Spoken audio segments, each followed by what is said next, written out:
I am coming out to a different piece of property, much harder ground, and deer season's about to wrap up here. So we're getting this ready that Chris's oldest can actually come and shoot a hog, because the hogs are coming at night, and the reason we want to get rid of these hogs off of this property is because as here, I'm going to show you, there's a trail that goes through the woods here and down into this ditch bottom. Well, that used to be just a little skinny trail that deer were traveling, but they're no longer traveling there because the hogs have come in, and once hogs come in, deer no longer like it. But I'm also going to set up some raccoon traps because why not? I know we have a bunch of raccoons in the area. We're going to try to get some of them just because they are tasty, and it'll give us, it's another piece of property we could trap. Next year we may come and set coyote traps because we do have coyotes on this property also. I'm going to show you a few little tips about these raccoon proof traps that me and Vinny learned yesterday while we went to class. So y'all stay tuned. So they say trap sign, and right there is a good sign. So these dog proof traps, I learned a little thing yesterday. If you take a piece of 1/2 inch PVC, preset your trap, you could take it and just squeeze with one finger here, pull your PVC out, and then hook your dog in it, and that's it. Well, you take this PVC so you don't lose it, put it on your stake like this, put your swivel through your stake, and then now you throw the stake in the ground. This PVC prevents this swivel from binding up on the stake. So whenever you're using a rebar stake, you want to make sure that your coon cannot get to anything they can climb, whether it be with their front legs or back legs, because once you pull up on these stakes, they come out, but pulling sideways holds them in. So here,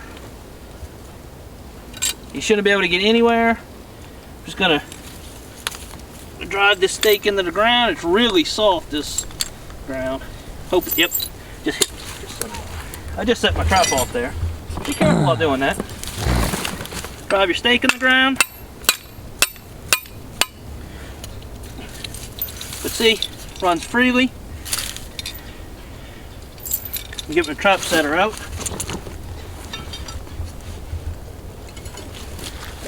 This is worth its weight in gold. So with these coon traps, I think I showed you in the last video, you can put it on there, push it, gives you the leverage.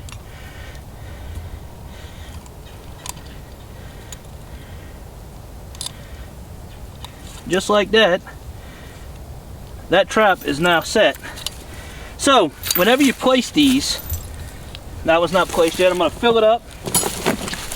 A raccoon will eat until he's full or runs out of food. So what we're going to do here is fill this little can up with cat food.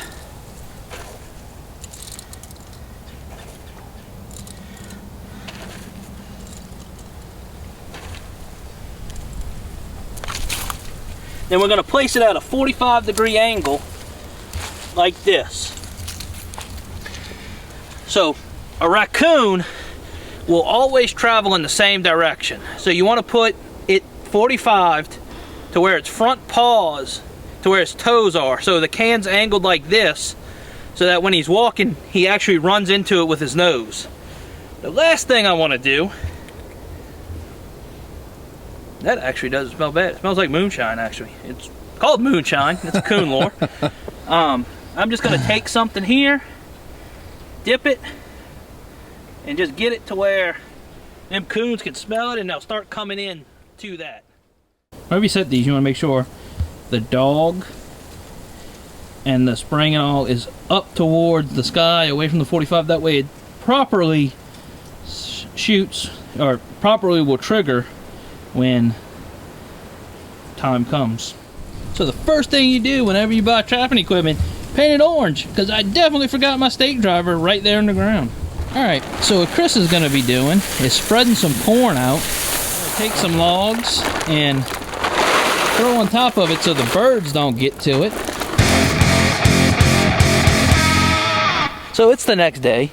I am out here on the other piece of property that you saw me set at the beginning of this video, and we're going to check these raccoon traps. According to the trail cam, they are everywhere out here. So wish us luck. The first trap has nothing in it. So this trap here, this actually trap set. These traps here are actually relatively close together, and so I'm just going to keep y'all rolling because that trap has nothing in it.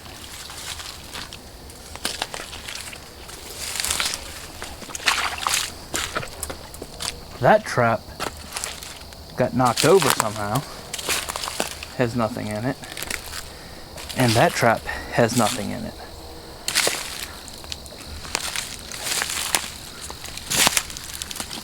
Something ate.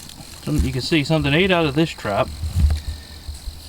So I'm gonna stand that trap back up, and also this one here, something has eaten out of this trap. So I might actually sweeten up the deal, put some marshmallows in the traps, and reset them because obviously something ate out of them. This is day 2 of checking the coon traps. A little bit of nice breeze coming through, but yesterday, if you remember, 3 of the 4 traps actually had about half of the food eaten out of them. So I left them traps half full with the food. That way, if a nice big old coon comes through, you know, you don't have to eat so much. I also sprinkled some marshmallows around it, so hopefully we have a coon. Y'all stay tuned. I'm excited. So as you can see, not in distress at all, just laying in the grass. I'm gonna get him dispatched and come back with the next one. I'm not even mad at this raccoon that got this. They took everything out of that trap and it didn't go off. Now he may have flipped the trap upside down because it was laying on its side when I came here. Alright, so it's next day. Yesterday I caught, I'm gonna call him Bob because he had a bob tail. So I'm back at it. Gonna see if we can get another raccoon today. Y'all stay tuned. There's something you don't see every day in South Louisiana now that we have coyotes. It's rabbit scat. So we didn't catch anything today, but I think that goes to show you that everybody thinks trapping as this huge negative thing. Oh my gosh, they're gonna catch everything and kill everything. I have 4 coon traps set on sign and have caught 1 coon in 3 days. For about the total of 20 days that we've been trapping, we've only caught 2 raccoons, 2 possums, and 1 coyote. I'm sorry, it's 3 raccoons. I forgot about Bob last night. So you are not catching everything and killing everything, mostly because, well, we're not catching them. Y'all stay tuned. Probably I'll finish out this week here with checking these traps. So you have about 2 more days of this. Hopefully I get something else. Winnie's first time checking traps. Well, we caught a possum, but we don't want possums, so it's gonna live today. 4, 5, 6, something like that. But I am joined today by Big Chris. What's up? And the property owner, Matt.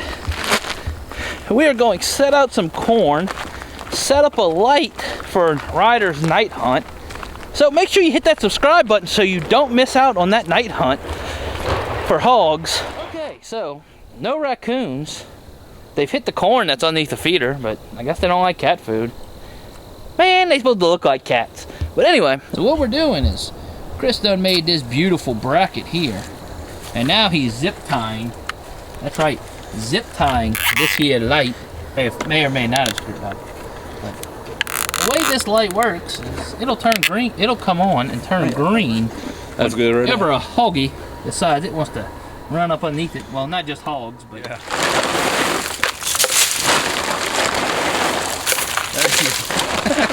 corn in my pocket.